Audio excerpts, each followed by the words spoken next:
ওই পিছনে প্রথম আলো অফিস জ্বলছে, দাউ দাউ করে আগুনে জ্বলছে পিছনে প্রথম আলোর অফিস।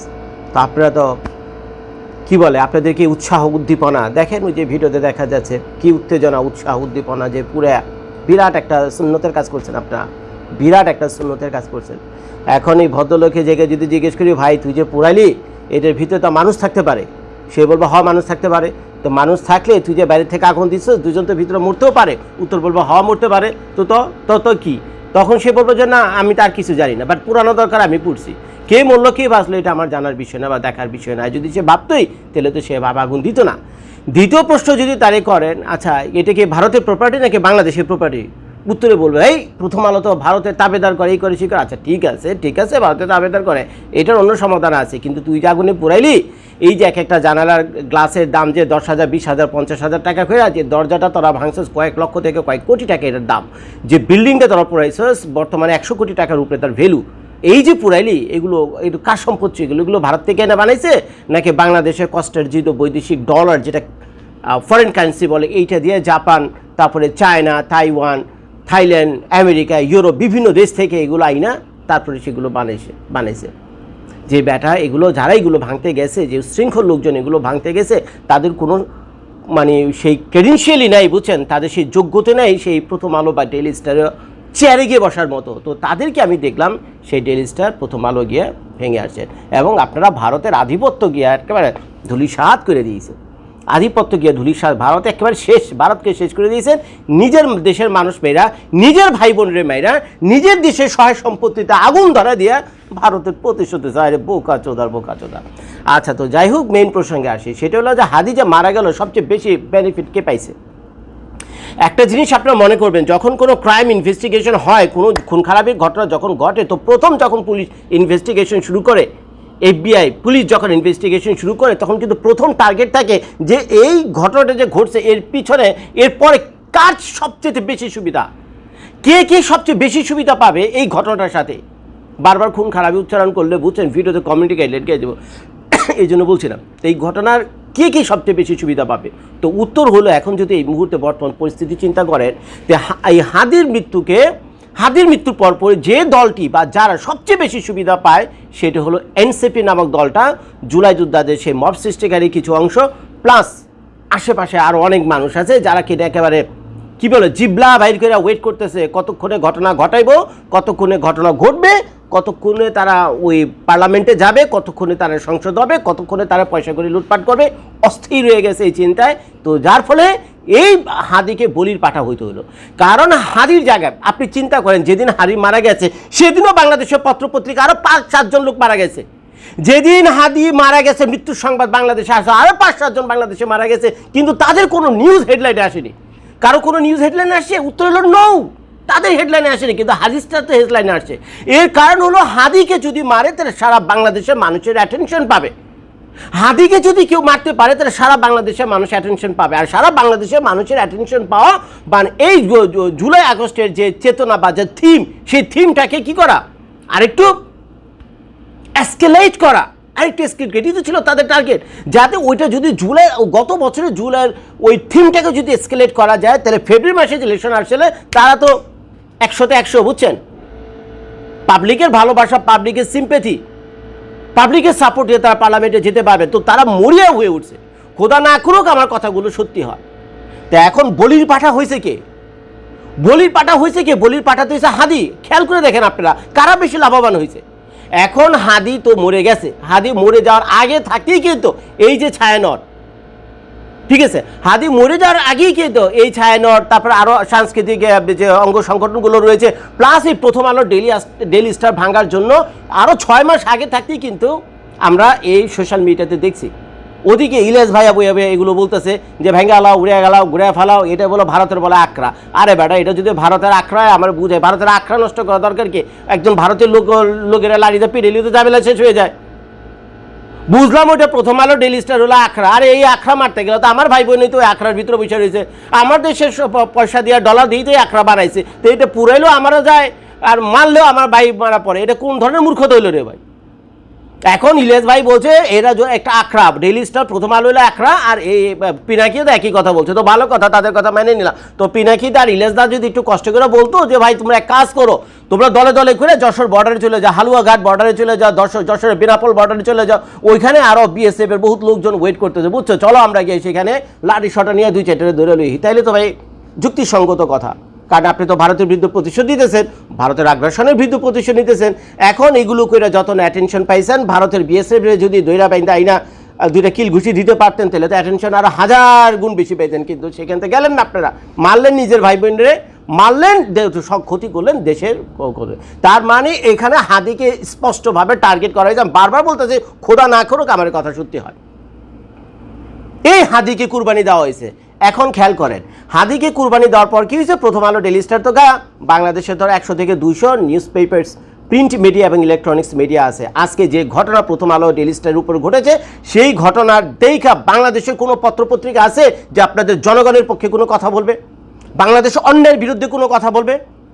বাংলাদেশে যে একটা তৃতীয় শক্তির উত্থান ঘটতে যাচ্ছে খুব শীঘ্রই, এই পক্ষে বিপক্ষে গিয়ে কোনো কথা বলার সাহস এখন এই মুহূর্তে কোনো মানুষের পত্রপত্রিকা রাখে? প্রথম আলো, ডেইলি স্টার যেভাবে ধূলিসাৎ হয়েছে, উত্তর হইল না। তার মানে গেল নাকি?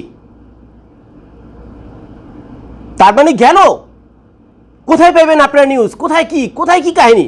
এই হলো অবস্থা।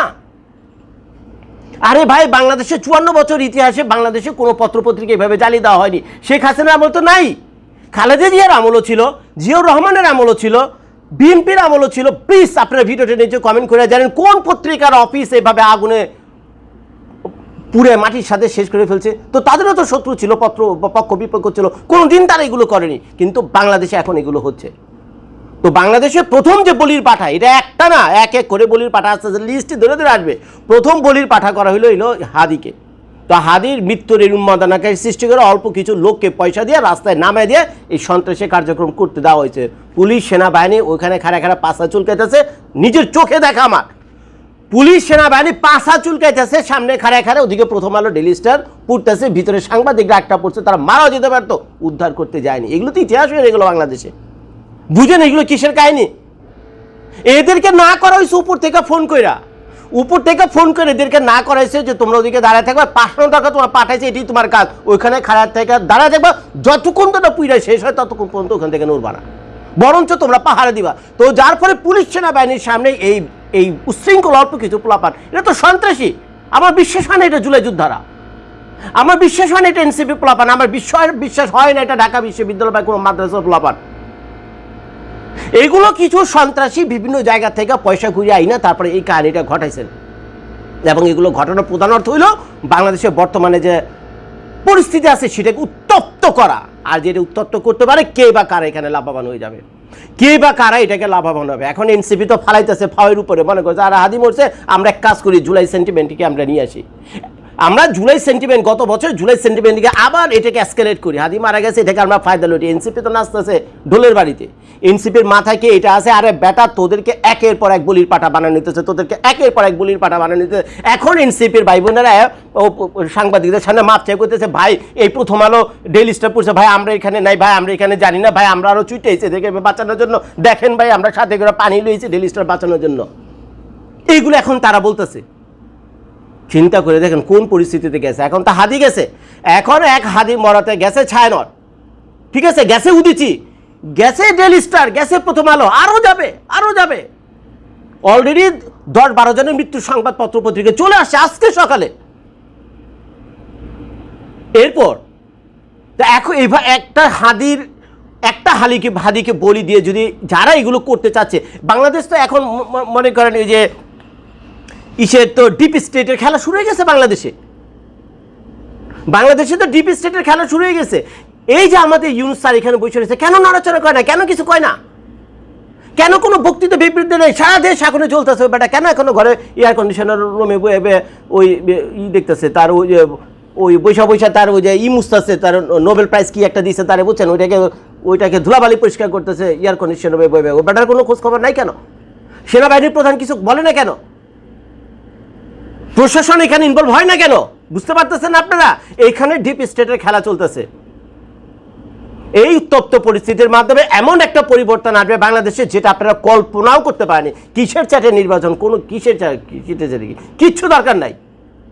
দেখবেন কে বা কারা হঠাৎ করে বাংলাদেশের ক্ষমতায় চলে আসছে, হঠাৎ করে কে বা কারা বাংলাদেশের ক্ষমতায় চলে আসছে লাখ তারা।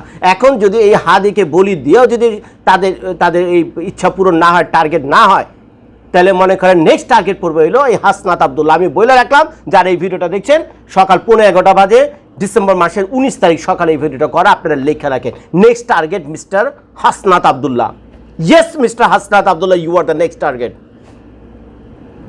এখন প্রশ্ন করছেন হাসনাত আবদুল্লাহ কেন? কারণ এই মুহূর্তে হাসনাত আবদুল্লাহকে যদি উড়িয়ে দেওয়া যায় তাহলে বাংলাদেশের মানে ওই বাংলাদেশের 18 কোটি মানুষের ভিতরে 10 কোটি মানুষের অ্যাটেনশন যদি হাদি নিতে পারে এবং এতে যদি তারা সফল না হয় তাহলে কি হবে?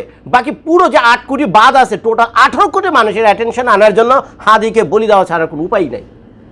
যারা এগুলো পিছন থেকে করতেছে হাসনাতকে বলি দেওয়া ছাড়া কোনো উপায় নেই। এই নেক্সট বলি এখন হাসনাত হতে যাচ্ছে।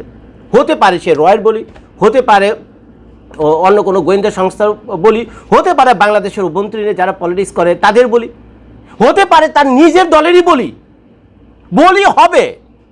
এই এনসিপির প্রথম যে কয়েকজন নেতা ফেতা দেখতেছেন কেউ না কেউ বলি হবে, খুব শীঘ্রই হবে। কারণ যে দিকে এখন পরিস্থিতি যাচ্ছে যদি হাসনাত আবদুল্লাহকে বলি দেওয়া যায় তাহলে হিসাব কিতাব আরও ভয়ঙ্কর রকম হবে, আরও উত্তাল হবে বাংলাদেশ, কি এর চ্যাটা নির্বাচন, কি এর কোনো কিছু চলবে এমনি। খামাখা এই বুইরা চাচারে বইকা কোনো লাভ নেই, এই চাচা মিয়ারে ইউনুস স্যারকে বইকা টেকে কোনো লাভ নেই। এই বেচারও ডিপ স্টেটের শিকার, এও সেই গেমের অংশ। শেখ হাসিনাকে যে খেদাইছেন, শেখ হাসিনাকে খেদানোর পিছনে বিশাল বড় গেম হয়েছে এখানে। শেখ হাসিনাকে খেদানোর পিছনে বিশাল বড় গেম হয়েছে যেটা শেখ হাসিনা নিজেও চিন্তা করতে পারে এবং শেখ হাসিনা যে দলের ভিতর থেকে গেম হয়েছে টের পাইছে। আর কোন সাল্লাহ ইউনুস বইছে, আর ওদিকে আয়রন লেডি ছিল আমাদের শেখ হাসিনা, আয়রন লেডি ছিল বাংলাদেশে শেখ হাসিনা, আর কোন সাল্লাহ হিসাবে বইসা রয়েছে এই ও তো ধারে কাছেই নেই ইউনুস স্যার। সেই ইউনুস স্যার হলো গেমের একটা অংশ। আপনারা খুব শীঘ্রই দেখবেন, বেশি দিন লাগবে না, এই হাসনাত আবদুল্লাহ নেক্সট বলির পাঠা হইতে যেতেছে। এই একের পর এক জুলাই যোদ্ধা যারা আছে বুঝছেন প্রথম শ্রেণীতে, কারণ এদেরকে যদি হিট করা হয়, এদেরকে যদি বলি বানাতে হয় তা বাংলাদেশ উত্তাল হয় খুব সহজে, খুব দ্রুত, যেটা আমরা দেখলাম হাদির ক্ষেত্রে। তো কাজে অন্য কারো বলি তার কোনো নেই, বেশি একটা লাভ নাই, অন্যদের বেলুটেলি দিয়ে কোনো একটা লাভ নেই। এই সবচেয়ে সহজ হলে এগুলো ধরা যায় সহজে। এই হাসনাত আবদুল্লাহ চারদিকে ঘুরে গাড়ে ওই রাস্তায় খাড়ে চা খাইতেছে, আবার ওদিকে বলতেছে পাশায় লাথি দেওয়া ইন্ডিয়ান হাই কমিশনে যারা কাজ করে তাদেরকে সে ভারতে পারবে। কি খুশি 32 পার্টি দাঁত বেকের, কি খুশি। ও কি জানে ওর ভাগ্যে কালকে সকালে কি ওয়েট করতেছে? হু নোজ, সে কি জানে কালকে সকালে তার ভাগ্যে কি ওয়েট করতেছে? আপনারা দেখছেন না ইরানের সাথে যখন ইসরায়েলের ঘটনা ঘটলো, ইসরায়েলের ড্রোনগুলো কি নিখুঁতভাবে এই তেহরানে থাকা এই যে নিউক্লিয়ার সায়েন্টিস্ট, ইরানের নিউক্লিয়ার সায়েন্টিস্ট, এই ইরানের সামরিক বাহিনীর প্রধান জেনারেল, এদেরকে ঘরে ঢুকে ড্রোন কিভাবে মারছে নিখুঁতভাবে, বেডরুমে ঢুকে মারছে। দেখছেন না আপনারা? এটা তো ভিডিও গেম না, প্লে স্টেশন, এটা তো বাস্তব। হাদি কি খুশি মনে করছে বাংলাদেশের বাইরে তার যার কোনো দরকার নেই, ভারতে যাওয়ার দরকার নেই। কি রে ভাই, ভারতের বিরুদ্ধে কথা বলে তো হই বাংলাদেশে, খালি ভারতের বিরুদ্ধে কথা বললে হই। আরে মূর্খ চোদা, তুইও বেটা ডিপ স্টেটের শিকার, তুইও বেটা গেমের শিকার, তুই তো খালি মজার ভিতরে আছিস। আরে ভারতের বিরুদ্ধে কথা বলে লগে 50,000 লাইক, ভারতের বিরুদ্ধে কথা বলে 50,000 লাইক। এই গরুগুলোরে কে বুঝাবে? বেটা তুই নিজেও ডিপ স্টেটের শিকার, কোন আশায় এগুলো করতেছিস? যাইবি ক্ষমতায় যাইস, খোঁজ এর পিছনে কারা আছে। এটা যদি খুঁজতে পারোস তাহলে বুঝবো তুই বাপের বেটা, তুই বাংলাদেশের রাজনীতি করার যোগ্যতা রাখোস, ক্ষমতা আছে তোর। আর যদি না পারোস তাহলে একের পর এক বলির পাঠাওয়ার জন্য রেডি হয়। দেখ 2 দিন পর কে ক্ষমতায় আসে। The game is over. Next target mister Hasnat Abdullah. বইলা রাখলাম, ভিডিওটা সেভ করে রাখেন। আসসালামু আলাইকুম।